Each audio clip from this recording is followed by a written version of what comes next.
कहानी की शुरुआत में हमें कॉबलर यानी मोची दिखाया जाता है जो एक के बाद एक जूता ठीक किए जा रहा था। काम करने में वो काफी तेज था, उसे इस चीज की काफी महारत थी। और ये मोची और कोई नहीं बल्कि हमारी कहानी का मेन कैरेक्टर मैक्स है। जूते ठीक करने के बाद जब वो अपनी दुकान से बाहर आया तो उसकी साथ वाली दुकान जो नाई की थी उसका मालिक वहाँ आता है जो काफी बूढ़ा था। वो मैक्स को कहता है कि बेटा तुम्हारी काफी उम्र हो गई है, ढूंढ लो कोई लड़की और कर लो शादी, कब तक ऐसी अकेले जिंदगी गुजारोगी। इस पर मैक्स जवाब देता है कि नहीं मुझे जरूरत नहीं है शादी की, मैं ऐसे ठीक हूँ। जिसके बाद वो दोबारा से दुकान के अंदर जाकर बाकी जूते ठीक करने लग जाता है। जहाँ तभी उसकी दुकान पर एक गुंडा आया जो अपनी जूती पॉलिश करवाने आया था। मैक्स जब उसकी जूती पॉलिश कर रहा था तो वो गुंडे की घड़ी को गौर से देखने लगता है क्योंकि वो उसे बहुत अच्छी और कीमती लग रही थी। ये चीज गुंडे ने नोटिस कर ली थी और वो मैक्स से पूछता है, अरे भाई इतने गौर से क्या देख रहे हो? ये मेरे पास एक घड़ी नहीं है बल्कि इसके जैसी ढेर सारी घड़ियाँ मैंने जमा की हुई है जो सारी बहुत कीमती है। वो इतनी कीमती है कि मैं उनसे जो चाहे वो खरीद सकता हूँ, यहाँ तक कि तुम्हारी 7 नस्लों को भी। अपने जूते पॉलिश करवाने के बाद वो मैक्स को एक जोड़ी जूतों की देता है, ये कहते हुए कि ये फट गए हैं, इन्हें सिलाई कर दो, मुझे शाम तक चाहिए क्योंकि मैंने इन्हें पहनकर एक पार्टी में जाना है। अब जब मैक्स उसके जूते ठीक कर रहा था तो अचानक उसकी मशीन में चिंगारियां उठने लगी जिससे मशीन में खराबी हो गई और वो बंद हो गई। इस वजह से मैक्स मैकेनिक को कॉल करता है और उसे कहता है कि मुझे अपनी मशीन अर्जेंट ठीक करवानी है। इस पर मैकेनिक ये कहकर मना कर देता है कि भाई देखो 2-3 दिन तक मैं बहुत मसरूफ हूँ तो इतनी जल्दी तुम्हारी मशीन ठीक नहीं कर सकता। जो सुनकर मैक्स परेशान हो गया क्योंकि उसे कैसे भी करके शाम तक गुंडे के जूते ठीक करके देने थे। तभी उसे याद आया कि बेसमेंट में भी हमारी एक काफी पुरानी मशीन पड़ी है जिसे पहले मेरे डैड इस्तेमाल करते थे, उनसे पहले दादा और फिर उनसे पहले परदादा, यानी वो खानदानी मशीन थी। अब उस मशीन पर जाकर मैक्स गुंडे के जूते आराम आराम से ठीक करने लगता है और वो जूते ठीक करने में कामयाब रहता है। जिसके बाद वो रात भर गुंडे के आने का इंतजार करने लगा, पर जब वो नहीं आया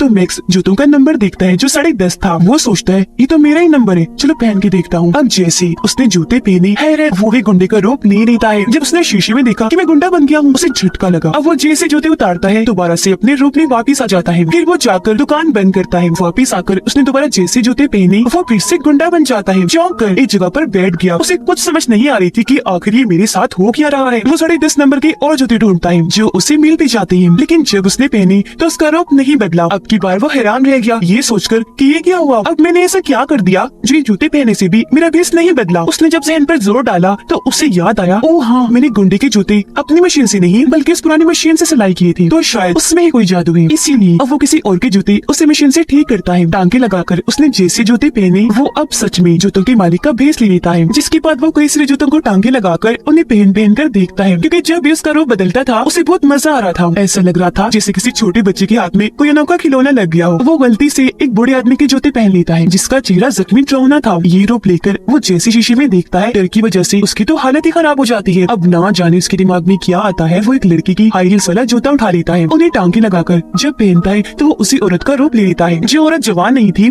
बल्कि उसकी उम्र थी। अब अपने इस रूप को भी देखकर वो खुश होने लगा था। अब वो एक बूढ़े आदमी का रूप लेकर नाई की दुकान पर जाता है ये चेक करने के लिए कि वो मुझे पहचानता है या नहीं, पर नाई अंकल तो उसे जरा भी नहीं पहचान पाते, जिससे दिल ही दिल में वो खुश होने लगता है। अब वो भेस बदल कर जाता है एक महंगे होटल जहाँ से वो बहुत सारा महंगा खाना ऑर्डर करता है और उन्हें खूब मजे लेकर खाता है। और जब बारी आती है बिल देने की तो वो चुपचाप वॉशरूम में जाता है और अपने जूते पहनकर अपने रूप में आ जाता है और बगैर बिल दिए वहाँ से चला जाता है। अब आगे जब वो सड़क से जा रहा था तो उसकी नजर एक अमीर आदमी पर जाती है जिसकी गाड़ी उसे पहले ही नजर में बहुत पसंद आ गई थी, इसीलिए वो उस आदमी का पीछे करने लगता है। वो फिर गुंडे का रूप लेकर उसके पास जाता है और उस अमीर आदमी से पूछने लगता है, भाई आपके जूते का नंबर क्या है? अब वो अमीर आदमी जिस गुंडे से डरता था झट से बता देता है 10:30 है नंबर मेरा। जिस सुनकर मैक्स मोची कहता है परफेक्ट है, जबरदस्त, तो अब जल्दी से अपने जूते उतार कर मुझे दे दो वरना यही तुम्हारी जान ले लूंगा। अब वो पहले ही डरा हुआ था इसीलिए फौरन ही अपने जूते उतार कर उसे दे देता है। जूते पहनने के बाद उस आदमी का रूप लेकर उसकी गाड़ी में बैठ जाता है और रात भर उसकी गाड़ी में सैर करता है। वो मस्ती से गाड़ी चलाता है क्योंकि उसे बहुत मजा आ रहा था। इस वजह से भी वो खुश था क्योंकि अब से पहले वो तो बस आम लोगों के जूते ही पहन चुका था। आगे वो अपने घर जाता है जहाँ उसकी बूढ़ी माँ को देखते हैं जिनसे वो बहुत प्यार करता था, पर आजकल बेचारी बहुत बीमार रहने लगी थी, बिस्तर पर ही पड़ी रहती है। वो अपनी मोम से पूछता है कि माँ अगर जिंदगी में आपको किसी जैसा बनने का मौका मिलता तो आप क्या बनती? जिस पर उसकी मोम जवाब देती है, कुछ भी नहीं बेटा, मैं तुम्हारी माँ बनकर ही खुश हूँ, लेकिन अगर ऐसा मुमकिन होता तो मैं आखिरी बार तुम्हारी डैड की शादी नहीं करना पसंद करती, लेकिन क्योंकि तुम्हारी डैड तो मर चुकी है तो ये चीज तो मुमकिन ही नहीं। अगले दिन मैक्स जो अपनी दुकान पर था तो एक बहुत ही खूबसूरत लड़की उसकी दुकान पर आती है अपने दोस्त के जूते ठीक करवाने के लिए। मैक्स उसे देखता ही रह गया, फिर कहता है मैम आप बिल्कुल भी परेशान मत होइए, मैं इन जूतों को एकदम फिट करके रख दूंगा, वो भी बहुत थोड़े ही टाइम में। फिर शाम को लड़की के दोस्त के जूते ठीक करके वो उन्हें खुद ही पहन लेता है और उसके दोस्त का रूप लेकर लड़की के घर पहुंच जाता है जहाँ वो वॉशरूम में नहा रही थी। तो वो भी अंदर घुस जाता है। अब तभी मैक्स को याद आता है कि अगर ये जूता गलती से भी उतर गया और लड़की ने मेरा असली रूप देख लिया तो मेरा ये खेल खत्म तो होगा ही, साथ ही मैं जेल भी चला जाऊंगा। इस वजह से वो काफी डर गया, जल्दी से वहाँ से भागकर अपनी दुकान पर आ जाता है। यहाँ आज वो अपने डैड के जूतों पर टांके लगाकर उन्हें पहन लेता है और बन जाता है बिल्कुल अपने डैड जिन्हें वो बहुत याद किया करता था और बहुत प्यार भी करता था। फिर अपने बाप का ये रूप लेकर वो घर पहुंचा जहाँ उसकी मॉम अपने हस्बैंड को दोबारा जिंदा देखकर हैरान और परेशान रह जाती है, पर वो बहुत खुश भी थी। इसके बाद ये दोनों एक साथ डिनर करते हैं जो उसकी मॉम की ख्वाहिश थी और बहुत सारी बातें भी। फिर मैक्स अपनी मॉम को उनके कमरे में सुला देता है और अपने डैड के जूते उतारकर वापस अलमारी में रख देता है। अगली सुबह जब अपनी मॉम को जगाने गया तो ये देखकर उसे धक्का लगा कि मेरी मॉम तो गुजर चुकी है, जिससे वो बहुत टूट गया और उनके पास बैठकर रोने लगता है क्योंकि उसका इस दुनिया में अपनी मॉम के अलावा और कोई नहीं था। वो फिर अपनी मॉम का फ्यूनरल करता है, यानी उन्हें दफन वगैरह, जहाँ पर बहुत सारे लोग आए हुए थे। सब मैक्स को इतना दुखी पाकर उसे सहारा देने के लिए आते हैं। इसके कुछ दिन के बाद जो अपनी दुकान पर गया तो वहाँ गुंडा आकर उस पर गुस्सा करने लगता है, कहने लगा भाई तुम्हारे साथ मसला क्या है, मैं पिछले एक हफ्ते से तुम्हारी दुकान के चक्कर काट रहा हूँ पर हमेशा दुकान बंद होती है, कहाँ थे तुम और मेरे जूते कहाँ हैं, ठीक भी किए या नहीं। जिस पर मैक्स जवाब देता है भाई वो दरअसल मेरी मॉम की मौत हो चुकी थी इसलिए मैं दुकान नहीं खोल पा रहा था। गुंडा बोला तो ये बात है, अफसोस हुआ सुनकर, पर अब जल्दी कर मेरे जूते दे। मैक्स बोला अच्छा तो पहले वो पर्ची दो जो मैंने तुम्हें रसीद के तौर पर दी थी। गुंडा कहने लगा पर्ची, कौन सी पर्ची, मेरे पास कोई पर्ची वर्ची नहीं है। मैक्स कहते हैं तो फिर ठीक है, अगर पर्ची नहीं है तो फिर जूते भी नहीं है। ये सुनकर तो गुंडे को बहुत गुस्सा आ जाता है, इसीलिए मुझे धमकाने लगा कि बच्चों अगर तो कल तक मेरे जूते ना मिले तो तुम्हें भी मार कर तुम्हारी माँ के पास भिजवा दूंगा, फिर वहाँ बैठकर बनाते रहना ये पर्ची वर्ची। ये कहने के बाद वो यहाँ से चला जाता है। उसके इस बर्ताव पर मैक्स को बहुत गुस्सा आया, इसलिए वो अपने कस्टमर का रूप लेकर उसका पीछे करने लगता है। अब वो हमेशा अपने पास लोगों के जूते रखता था, इसलिए बार बार बेस बदल कर उसका पीछे करने लगा ताकि गुंडे को उस पर शक न हो। पीछा करते करते उसे पता चला कि ये गुंडा तो बहुत ही खतरनाक इंसान है जो लोगों से मारपीट करके जबरदस्ती पैसे वसूल करता है। अब आगे जब गुंडा किसी काम के सिलसिले में वहाँ से जाता है तो मैक्स उसका रूप लेकर उसके घर में घुस जाता है जहाँ उसे गुंडे की दोस्त मिलती है जो उस पर गुंडा समझकर बहुत गुस्सा करने लगी क्योंकि गुंडे का बर्ताव उसके साथ ठीक नहीं था। तो वो यहाँ से घर छोड़ के चली जाती है। उसके जाने के बाद मैक्स पूरे घर की तलाशी लेता है जहाँ उसे एक ब्रीफकेस मिला जिसके अंदर वो सारी गन्स पड़ी हुई थी जो देखकर उसकी आंखें खुली की खुली रह जाती हैं। अब उसे नहीं पता था कि इन गन्स में से एक गन करंट का झटका लगाती है जिससे इंसान बेहोश हो जाता है। इस चीज से अनजान वो अपने ही हाथ पर गन को टेस्ट करता है जिससे उसे इतना जोर का झटका लगता है कि वो कई घंटों के लिए वहीं गिरकर बेहोश हो जाता है। काफी घंटों के बाद जब उसे होश आई तो वो जल्दी से गुंडे का रूप लेकर वहाँ से निकलने लगता है, लेकिन उसने जैसे दरवाजा खोला सामने असली वाला गुंडा खड़ा था। अब अपने बेरूपिये को अपने ही घर में पाकर उसे बहुत बुरा लगा। उसे हैरत तो हुई लेकिन वो उस पर झपट पड़ता है, उसे बहुत सारे मुक्के मारता है और जान से मारने की कोशिश करता है, पर उससे पहले ही एक झटकी वाली गन से उस पर शूट करता है। गुंडे को भी जोरदार झटका लगा जिससे वो वहीं गिरकर बेहोश हो जाता है। इस चीज का फायदा उठाकर मैक्स जल्दी से उसे रस्सियों की मदद से बांध देता है। आगे जब गुंडे को होश आई तो वो अपने सामने एक बच्चे को पाता है जो जाहिर है और कोई नहीं बल्कि मैक्स ही था। वो गुंडे से कहते हैं कि देखो भाई मैं तुम्हें कोई नुकसान नहीं पहुंचाऊंगा, तो मुझे बस इतना बता दो कि वो तुम्हारी महंगी महंगी घड़ियां कहाँ रखी है। इस पर गुंडा हंसने लगा ये कहते हुए कि मैं तो नहीं बताऊंगा और हाँ बस मुझे यहाँ से निकलने दे, फिर देखना मैं तुम्हें जान से मार डालूंगा। मैक्स हंसते हुए बोलता है पागल हो क्या, तुम रस्सियों में बंधे हुए हो, मुझे मारने के लिए तुम्हें पहले इन रस्सियों से आजाद होना पड़ेगा। जिसके बाद वो उसी औरत का रूप लेकर दोबारा से गुंडे के पास आया और उसे धमकाने लगता है कि जल्दी बता दो वो घड़ियां कहाँ रखी है वरना मैं तुम्हारा वो हाल करूंगा कि तुम याद रखोगे। इस धमकी से गुंडा थोड़ा घबरा गया, इसीलिए उसे घड़ियों का पता बता देता है कि वो कहाँ है। घड़ियां लेने के बाद मैक्स वहाँ से जाने ही वाला था कि तभी वो दरवाजे के सुराग से देखता है कि बाहर भी तो लड़के खड़े हैं जो गुंडे ही लग रहे हैं, इसीलिए वो वापस गुंडे के पास आकर पूछता है ये दोनों कौन है। इस पर गुंडा जवाब देता है कि ये दोनों मेरे ही लड़के हैं जो मेरे एक ही इशारे पर किसी को भी कहीं भी मार सकते हैं। इस पर गुस्से में मैक्स उससे पूछता है कि बकवास बंद करो, अपनी तारीफें करना बंद करो, बताओ कि ये यहाँ क्या करने आई है। गुंडा जवाब देता है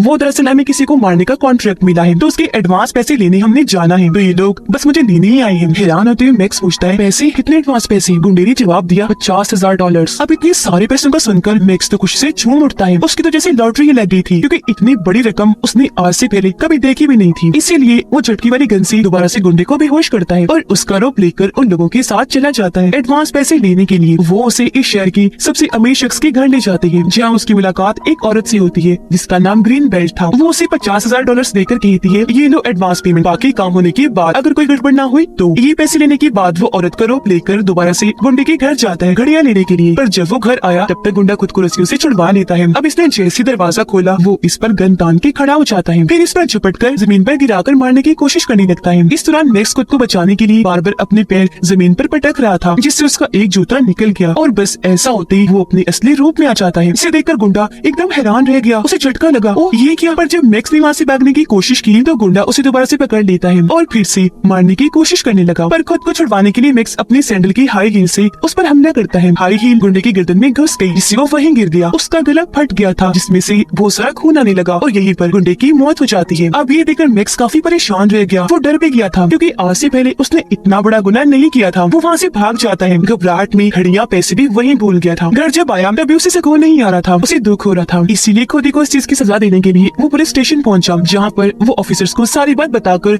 खुद को उनके हवाले कर देता है। लेकिन जब पुलिस वाले उसके साथ गुंडे के घर आए तो वहाँ लाश तो दूर की बात, उसके खून का हल्का सा निशान भी नहीं मिलता और तो पैसे और घड़ियां भी वहाँ से गायब हो चुकी थी। जो सब देखकर मैक्स काफी हैरान और परेशान रह गया कि ये क्या हो गया। अब ये देखकर पुलिस को गुस्सा आया, क्योंकि उन्हें लग रहा था कि मैक्स पागल है और इसने हमें भी पागल बनाने की कोशिश की। इसलिए वो मैक्स को कहते हैं, या तो तुम किसी मेंटल हॉस्पिटल में जाकर दिमाग के डॉक्टर को चेक करवाओ या खुद ही पागल खाने दाखिल हो जाओ। जो कहकर वो यहाँ से चले जाते हैं। अब जब मैक्स अपनी दुकान पर वापस आया तो वहाँ उसे पैसों और घड़ियों से भरा हुआ बैग भी मिल जाता है और साथ ही उस औरत की हाई हील्स भी, जिन्हें देखकर वो काफी हैरान रह गया। सोच में पड़ जाता है अब ये काम किसने किया होगा। जिसके बाद वो बैग को उठाकर कहीं जाने ही लगा था कि तभी साथ वाली दुकान की नाई आकर उसे कहने लगती है, मैक्स बेटा ये तुम क्या कर रहे हो, जब से तुम्हारी मौन गुजरी तुम ठीक से दुकान ही नहीं खोल रही, कभी आते हो कभी नहीं आते, ये क्या चल रहा है सब। इस पर मैक्स जवाब देता है, अंकल अभी मैं एक काम से जा रहा हूँ, किसी के पैसे लौटाने हैं, तो इस टॉपिक पर आकर आपसे बात करता हूँ। इस पर नाई उसे कहने लगा कि बेटा जो पैसे तुम्हारे पास है इन्हें तुम अपने ऊपर खर्च करो, इतना भला बनने की जरूरत नहीं है।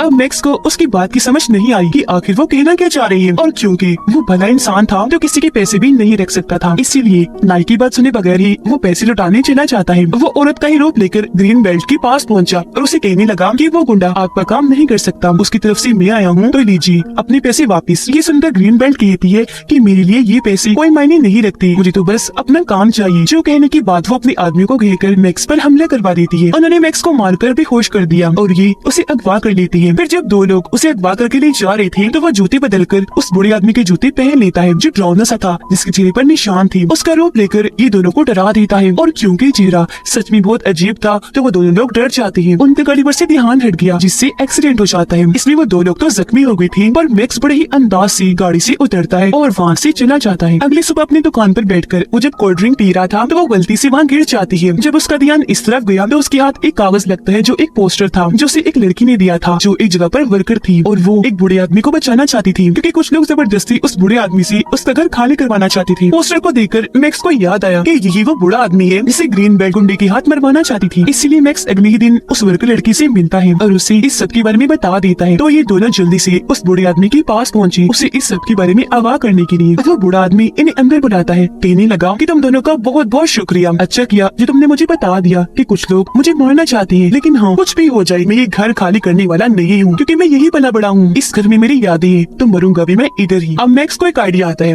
वो बूढ़े आदमी से पूछने लगा, अंकल आपको किस नंबर का जूता आता है? तो वो बताने लगा इस 10.5 बेटा। इस पर मैक्स सोचता है परफेक्ट प्लान है, और अगले ही दिन बूढ़े आदमी का जूता पहनकर उसका बेस बदलकर ग्रीन बेल्ट से मिलने जाता है। उसे कहने लगा कि मैं घर खाली कर दूंगा, पर उसके बदले मुझे $1,00,000 चाहिए। अब ये डील काफी अच्छी थी, जिसके लिए ग्रीन बेल्ट मान जाती है, इसलिए अगले ही दिन उसके आदमी उस तक $1,00,000 पहुँचा देती है। वो सारे पैसे मैक्स बूढ़े आदमी को दे देता है, जिन्हें लेकर अगले ही दिन वो अपनी बेटी से मिलने निकल जाता है। फिर ग्रीन बेल्ट बूढ़े आदमी के घर को चेक करनी चाहती है कि वो घर खाली करके गया है या नहीं। वो जब वहाँ पहुंची तो बूढ़ा आदमी वहीं बैठा हुआ था, और हम जानते हैं कि ये और कोई नहीं बल्कि मोची मैक्स है। ग्रीन बेल्ट उसे कहती है, जब तुम्हारे पैसे मिल गए हैं तो तुम ये घर खाली करके क्यों नहीं गए? वो हैरान होते हुए कहने लगे, क्या कहा? पैसे? मुझे कोई पैसे नहीं मिले और अब तो मैं ये घर बिल्कुल भी खाली करके नहीं जाऊंगा। जो सुनकर ग्रीन बेल्ट को गुस्सा आ जाता है, इसलिए वो कहती है, चुपचाप ये घर खाली कर दो, वरना तुम्हारी उम्र तो पहले ही काफी हो गई है, मैं तुम्हें मार डालूंगी, कुछ भी पता नहीं चलेगा तुम्हारा। जिसके बाद तुम्हारी बेटी को भी मार दूंगी। अब उसकी धमकी सुनकर पीछे से एक रिपोर्टर कैमरा के साथ बाहर आता है, जिसे देखकर ग्रीन बेल्ट काफी चौंक जाती है। अब उसे मजीद गुस्सा दिलाने के लिए मैक्स उसे आंख मार देता है। बस फिर क्या था, ऐसा होते ही ग्रीन बेल्ट गुस्से में और भड़क गई, उसे मारने के लिए आगे बढ़ी। जहाँ इस सब को कैमरे में रिकॉर्ड करके टीवी पर चलाया जाता है, जिससे ग्रीन बेल्ट को गिरफ्तार कर लिया जाता है धांधली करने के जुर्म में। अगले दिन जब वो अपनी दुकान पर था तो वर्कर लड़की उसके पास आती है, कहने लगी कि शुक्रिया मेरी मदद करने के लिए और चलो शाम को खाने पर चलते हैं। अब मैक्स क्योंकि उसे पसंद करता था इसलिए वो मान जाता है। अब गुंडे की दोस्त नाराज थी तो उसे मनाने के लिए वो गुंडे का रूप लेकर उसके दोस्त के घर गया और उसे वो महंगी घड़ियां गिफ्ट के तौर पर देता है ताकि वो मान जाए। ये करके जब वो वापिस आ रहा था तो कुछ लोग उसे असली वाला गुंडा समझकर अगवा कर लेते हैं और अपने साथ कहीं नहीं जा रहे थे। पर तभी उनकी गाड़ी का एक्सीडेंट हो गया, इसलिए मैक्स भी बेहोश हो जाता है और जब उसकी आंख खुलती है तो वो खुद को नाई अंकल की दुकान पर पाता है, जो उसे एक ताकतवर चीज मुरब्बा देते हुए कहते हैं कि बेटा ये खा लो, थोड़ा सा खा लो बेशक। इस पर मैक्स कहता है नहीं अंकल मुझे नहीं खाना, मुझे पसंद नहीं है। नाई कहता है बेटा जिद ना करो, थोड़ा सा खा लो, क्योंकि जिस तरह तुम बार बार एक जिस्म से दूसरे जिस्म में जा रहे हो ना, ये तुम्हारी जान के लिए खतरा है, तब ये मुरब्बा ही तुम्हारे काम आ सकता है। ये सुनकर मैक्स काफी हैरान रह गया, उसे पूछता है क्या मतलब है आपका, आपको कैसे पता कि मैं एक जिस्म से दूसरे में जाता हूँ। सिर्फ वो कहने लगा तुम्हें क्या लगता है बेटा मैं सिर्फ नाई हूँ और यहाँ बस लोगों के बाल बनाता हूँ, नहीं मैं भी एक मोची हूँ और तुम्हारे जैसे काम करता हूँ। ये कहकर वो जूते उतारती है और वापिस अपने असली रूप में आ जाती है, जो और कोई नहीं बल्कि मैक्स की डैड थी, जिन्हें देखकर मैक्स को अपनी आंखों पर यकीन नहीं आता। वो चौंक जाता है क्योंकि उसकी डैड जिंदा थी, जो सालों से नाई का रूप लेकर मैक्स की साथ वाली दुकान पर काम करते थे। इन्होंने ही गुंडे की लाश को वहाँ से गायब किया और पैसों घड़ियों से भरा हुआ बैग मैक्स की दुकान पर लाकर रख दिया ताकि उनकी बेटे पर कोई मुसीबत न आए और वो इन पैसों घड़ियों से अमीर बन जाए। जब भी तो नाई के रूप में उन्होंने कहा था कि तुम इन पैसों को अपने लिए खर्च करो। अपने डैड को जिंदा पाकर वो बहुत खुश हो गया और फौरन उनके गले से लग जाता है, पर थोड़ी ही देर के बाद उसे उन पर गुस्सा भी आने लगा, इसीलिए वो पूछ लेता है क्या आपको कभी मेरी या मॉम की याद नहीं आई। जिस पर वो कहती है कि आती थी, हर पल आती थी, पर मैं तुमसे तो मिल लेता था, तुम्हारी मॉम से नहीं मिल सकता था क्योंकि मैंने जो बुरे काम किए उस वजह से कुछ लोग मेरे पीछे पड़े हुए थे। अब मैक्स उनसे पूछता है अच्छा डैड बताइए वो जादुई मशीन हमारे पास कहाँ से आई। इस पर वो जवाब देती है कि वो एक महान आदमी ने तुम्हारे परदादा को दी थी, जो फरिश्ता बनकर हमारी जिंदगी में आया। तुम्हारे परदादा ने उसकी जान बचाई थी तो उसने उन्हें ये मशीन दी जिसने हमारी जिंदगी ही बदल के रख दी। ये बताने के बाद वो उसे अपने खानदान की विरासत दिखाती है। जब वो उसे एक जगह पर लेकर गई तो जहाँ जहाँ नजर जा रही थी वहाँ ही जूते पड़े थे, जो आम जूते तो बिल्कुल भी नहीं थे क्योंकि ये उसके परदादा से लेकर आज तक जितने भी बड़े बड़े अमीर मशहूर लोग थे उनकी थी। तो अब आप अंदाजा लगा लें कि ये कितने कीमती जूते थे। अब मैक्स कहते हैं चलिए डैड घर चलते हैं। इस पर उसके डैड कहती है चलो बेटा लेकिन सामने वाले दरवाजे से नहीं पिछले से, जो कहकर उसे पीछे के रास्ते से गिराज में लेकर जाते हैं, जहाँ पर काले रंग की बहुत ही महंगी खूबसूरत गाड़ी खड़ी थी, जिसे चलाना हर किसी का सपना था और इसे चलाने के लिए उसके डैड ने एक बहुत अच्छा ड्राइवर भी रखा हुआ था। जिसके बाद उसके डैड बताते हैं कि बेटा हमारा इसके अलावा और भी काफी बड़ा बिजनेस है। तुम्हें अभी तक यही पता होगा कि हम सिर्फ जूते सीने का काम करते हैं, पर सिर्फ यही नहीं हम ड्राई क्लीनिंग का भी काम करते हैं और हमारे पास जितने भी लोगों के कपड़े आते हैं उन्हें भी हम इस मशीन से टांका लगाकर अपने मकसद के लिए इस्तेमाल करते हैं। तो बेस बदलने वाला चक्कर न सिर्फ जूतों के साथ है बल्कि कपड़ों के साथ भी है और कपड़े भी अमीर अमीर बड़े लोगों के हैं। तो हम दुनिया में किसी भी इंसान का रूप लेकर वो बन सकते हैं, जो कोई आम बात नहीं, एक बहुत बहादुरी ताकत की बात है। ये बताने के बाद वो अपनी इस गाड़ी में बैठकर यहाँ से घर के लिए निकल जाते हैं। ये जिंदगी उन्हें बहुत खुशियाँ देती है, वो सुकून से अपनी जिंदगी गुजार रही थी और इसी के साथ ये फिल्म इधर ही खत्म हो जाती है।